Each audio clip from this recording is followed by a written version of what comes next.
রমজান সংযমের মাস, ইবাদতের মাস, কিন্তু ব্যবসায়ীরা কি সংযম মানছেন? একদিকে দ্রব্যমূল্যের ঊর্ধ্বগতি, অন্যদিকে চোরাই মজুদ। মঙ্গলবার মুন্সিগঞ্জে টঙ্গীবাড়ি উপজেলায় ভোক্তা অধিকার সংরক্ষণ অধিদপ্তরের অভিযানে একটি ব্যবসা প্রতিষ্ঠানের গোডাউন থেকে 288 লিটার সয়াবিন তেল উদ্ধার করা হয়েছে। ফ্যাশন ব্র্যান্ড মানে আর্ট। কিন্তু প্রশ্ন হচ্ছে, এই তেল কারা মজুত করেছিল? কেন এই পণ্য গুদামে লুকিয়ে রাখা হয়েছিল?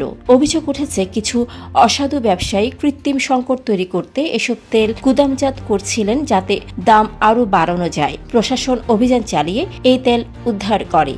এ সময় ওই প্রতিষ্ঠানকে 5,000 টাকা জরিমানা করা হয়েছে। অভিযানে অন্য দুটি প্রতিষ্ঠানকে 7,000 টাকা জরিমানা করা হয়। এ সময় বেতকা বাজারের শুভ ভ্যারাইটিস স্টোরে দেখা যায়, নির্ধারিত দামের চেয়ে অধিক দামে সয়াবিন তেল বিক্রি করা হচ্ছে। এছাড়া গুদামে 17টি কার্টুনে বিভিন্ন ব্র্যান্ডের মোট 288 লিটার সয়াবিন তেল মজুদ অবস্থায় পাওয়া যায়। এজন্য দোকানটিকে 5,000 টাকা জরিমানা করা হয়। পরে সব বোতলজাত সয়াবিন তেল এমআরপি মূল্যে উপস্থিত ক্রেতাদের কাছে বিক্রি করার নির্দেশ দেওয়া হয়। অভিযানে মেয়াদোত্তীর্ণ ওষুধ বিক্রির জন্য প্রদর্শন ও সংরক্ষণ করায় মেসার্স সোহানা মেডিকেল কর্নারকে 4,000 টাকা জরিমানা ও কনকর্ড মেডিকেল হল ফার্মেসিকে একই অপরাধে 3,000 টাকা জরিমানা করা হয়।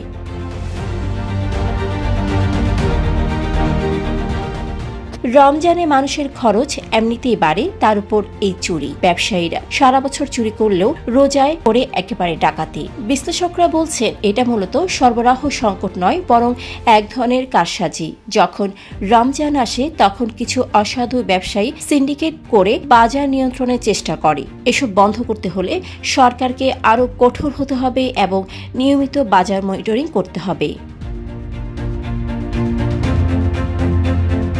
ডেস্ক রিপোর্ট, সারাদিনের সংবাদ। ফ্যাশন ব্র্যান্ড মানে আর্ট।